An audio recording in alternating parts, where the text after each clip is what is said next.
സൂര്യോത്തൻ്റെ മാന്ത്രിക പ്രയോഗം കണ്ട് അമ്പരന്നിരിക്കുകയാണ് ദേശവാസി അടക്കമുള്ളവർ. മന്ത്രത്തിനെ തന്ത്രവും ബുദ്ധിയും ഉപയോഗിച്ച് സമന്വയിപ്പിച്ചിരിക്കുന്നു. അത്ര കഠിനമല്ലാത്ത 3 പ്രയോഗങ്ങളെ ഒരുമിച്ച് സൂര്യോത്തൻ്റെ ബുദ്ധി സാമർത്ഥ്യത്തെ എല്ലാവരും മനസ്സുകൊണ്ട് അഭിനന്ദിച്ചു. അപ്പോഴേക്കും പുറത്തെ ബഹളങ്ങളൊക്കെ അവസാനിപ്പിച്ചിരിക്കുന്നു.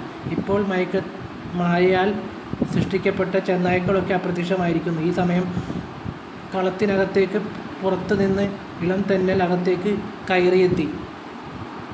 എന്നാൽ അതിൻ്റെ ചൂടേറ്റ് ബാക്കിയുള്ളവർ പൊള്ളിപ്പിടഞ്ഞു. അവരെല്ലാവരും അത്ഭുതത്തോടെ സൂര്യോത്തനെ നോക്കി. അപ്പോഴേക്കും മുന്നിലെ ഇലയിലേക്ക് കിണ്ടിയിൽ നിന്നും വെള്ളം ഇറ്റിച്ചുകൊണ്ട് ശാന്തിമന്ത്രം ചൊല്ലി കർമ്മങ്ങൾ അവസാനിപ്പിച്ചു. അതിനുശേഷം സമയം കളയാൻ അയാൾ ലക്ഷ്മിയെ ആവാഹിക്കാൻ ആരംഭിച്ചു. അമാവാസിയുടെ പൂർണ്ണതയിലെത്തി നിൽക്കുകയാണ്. ഈ സമയം ലക്ഷ്മിക്ക് ശക്തി വർദ്ധിക്കുമെന്ന് അയാൾക്കറിയാം. എന്നാൽ ഈ സമയത്ത് തന്നെ അയാളെ കളത്തിലേക്ക് കൊണ്ടുവന്നാൽ ബാക്കിയെല്ലാം അവരെ എളുപ്പം പൂർത്തിയാക്കാൻ സാധിക്കുമെന്ന് സൂര്യോത്തൻ കണക്ക് കൂട്ടി. മന്ത്രത്തിൽ ദ്രുതഗതിയിൽ ചൊല്ലിക്കൊണ്ടയാൾ ഹോമകുണ്ഡത്തിലേക്ക് നെയ്യ് കോരി ഒഴിച്ചുകൊണ്ടിരുന്നു.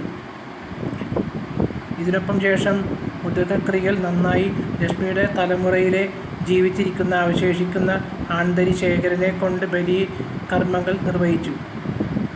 ഇതിനിടെ